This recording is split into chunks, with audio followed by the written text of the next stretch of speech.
Bonjour à toutes et à tous, bienvenue dans cette nouvelle vidéo où l'on va démarrer une nouvelle collection. Il s'agit du Avro Lancaster, bombardier de la Deuxième Guerre mondiale, collection sortie chez Hachette il y a peu. J'ai reçu le numéro 1, on aura très prochainement les 2 et 3, et donc dans cette vidéo, on va démarrer le montage, présentation des fascicules ainsi que de la collection proposée chez Hachette, et on voit tout ceci juste après le générique.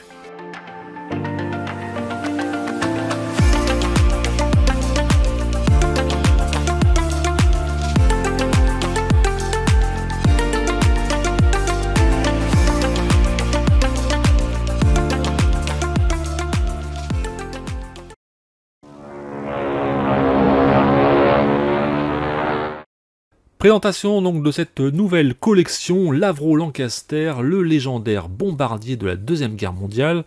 Collection sortie chez Hachette il y a déjà plusieurs semaines. Je pense que chez votre marchand de journaux, vous pouvez d'ores et déjà trouver le numéro peut-être 3, 4, voire 5. En tout cas, sur le site Hachette, ils mettent en avant le numéro 1, offre de lancement à 50 centimes seulement, avec le détail de ce qui est inclus dans le numéro 1. On reverra ça plus en détail lors de la phase montage, et évidemment c'est l'anniversaire, les 80 ans de la victoire. Ensuite on a un petit encart sur le bombardier Avro Lancaster, avec, chose importante, ses dimensions finales.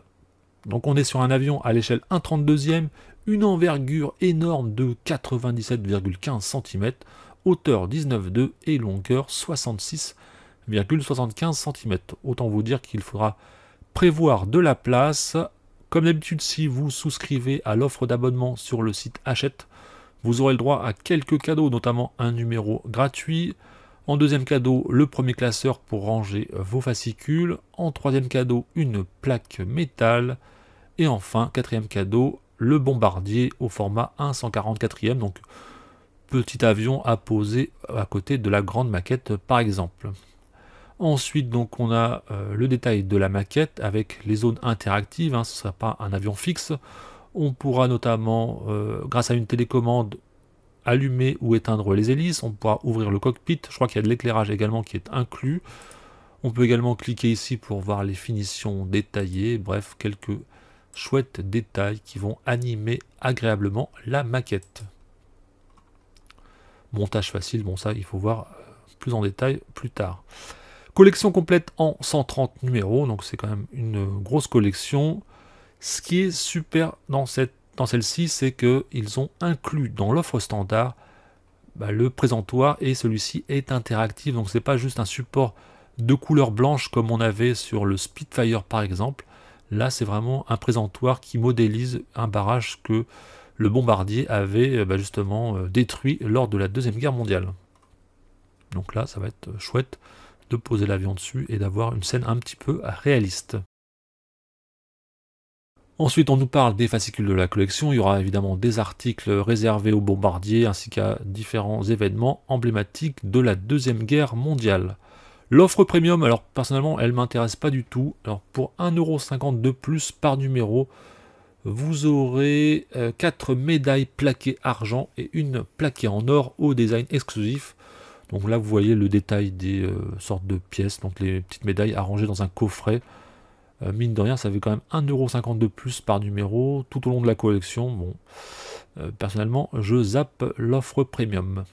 Ensuite, on a une vidéo nous présentant le Lancaster en action, le détail des 4 premiers numéros, et ensuite, on peut regarder le prix unitaire. Donc on sera, comme d'habitude chez Hachette, avec un envoi tous les mois. En rythme de croisière, on est sur 4 numéros envoyés par colis. Et le numéro est au prix unitaire de 12,99 €. Et de temps en temps, on recevra des classeurs pour ranger les fascicules au prix de 8,99 €, sachant que les frais de port sont offerts chez Hachette.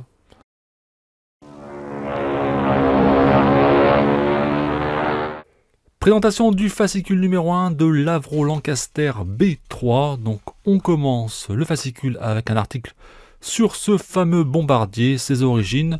Le saviez-vous, avec un article sur les moteurs. Donc ça c'est l'histoire du Lancaster.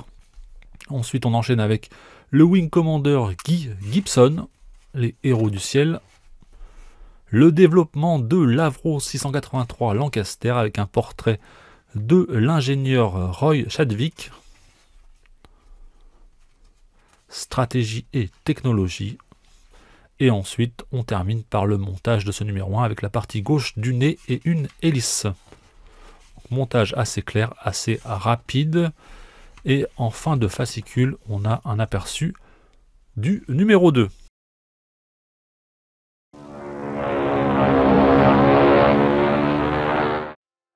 Dans ce numéro 1, on va s'intéresser à la partie gauche du nez ainsi qu'à l'hélice.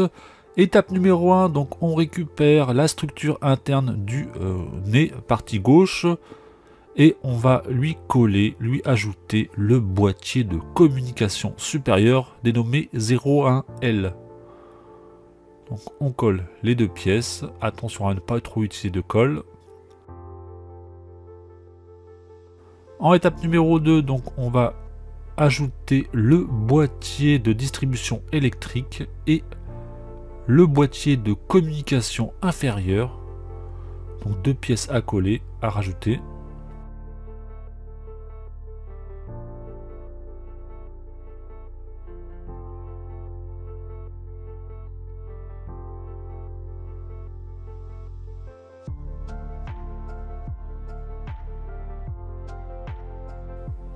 Et ensuite, donc, on rajoute ce boîtier de communication inférieur.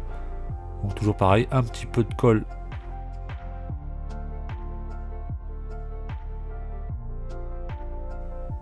Et on vient le placer à l'endroit indiqué en étape numéro 2. Et ensuite, vous avez l'étape numéro 3 pour voir le rendu après collage. Donc, pour vérifier que vous ne vous êtes pas trompé.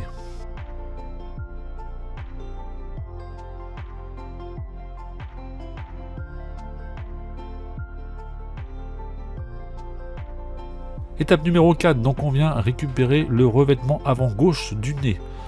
Et on va lui ajouter le vitrage latéral gauche. Donc là encore, utiliser un tout petit peu de colle à prise rapide.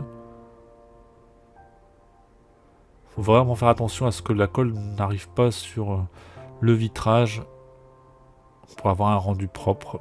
Donc on va utiliser avec parcimonie.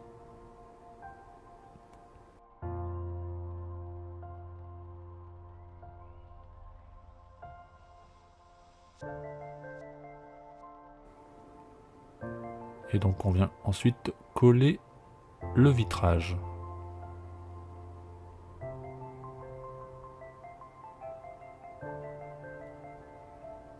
Étape numéro 5, donc on récupère le tube Pitot.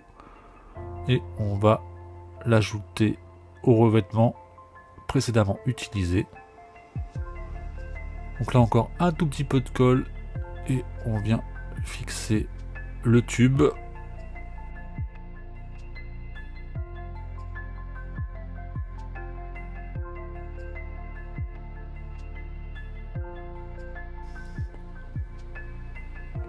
Étape numéro 6, donc on récupère les 3 pales d'hélice et les 3 supports d'assemblage.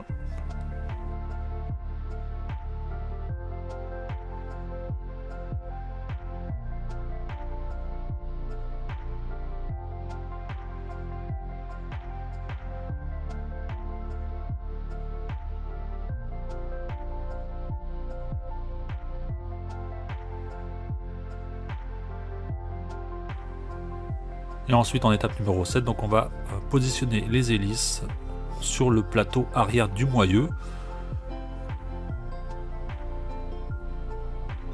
Et ensuite positionner le couvercle en le fixant avec une vis KB.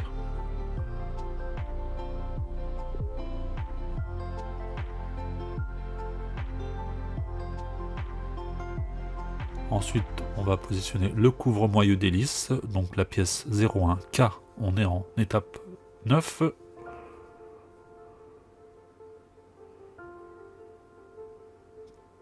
Et en étape 10, donc on positionne le cône d'hélice. On retourne la pièce et on vient fixer avec 3 vis KM.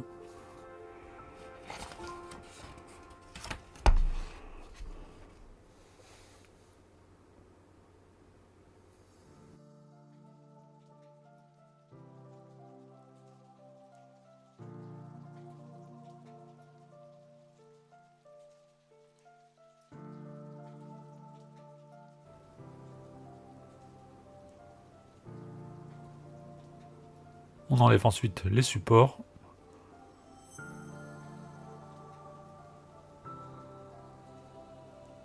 Et pour conclure ce numéro 1, donc on va tester le moteur d'hélice.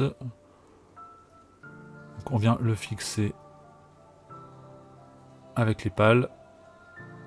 Et on va venir l'alimenter pour vérifier qu'il tourne bien correctement après branchement. C'est le cas, donc c'est parfait. Tout fonctionne bien, pas de souci.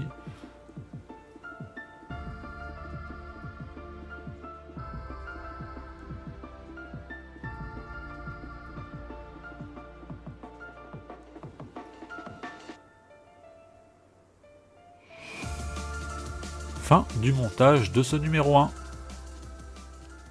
Et on se retrouve maintenant pour le rendu final de l'Avro Lancaster après montage du numéro 1. Pas grand chose à dire, franchement, le montage est très clair et assez facile à réaliser. Donc on se retrouve avec le début du cockpit. Donc là on a monté une petite vitre. Évidemment, les hélices qu'on a vu tourner dans la phase montage, donc ça, pas de souci, franchement c'est de qualité. Métal et rien à dire dessus, ça tourne bien avec les piles et puis cette petite pièce complémentaire, donc on verra la suite très prochainement pour le montage des numéros 2 et 3. J'espère que la vidéo vous a plu, n'hésitez pas à liker, à vous abonner et on se dit à très bientôt. Bye les amis!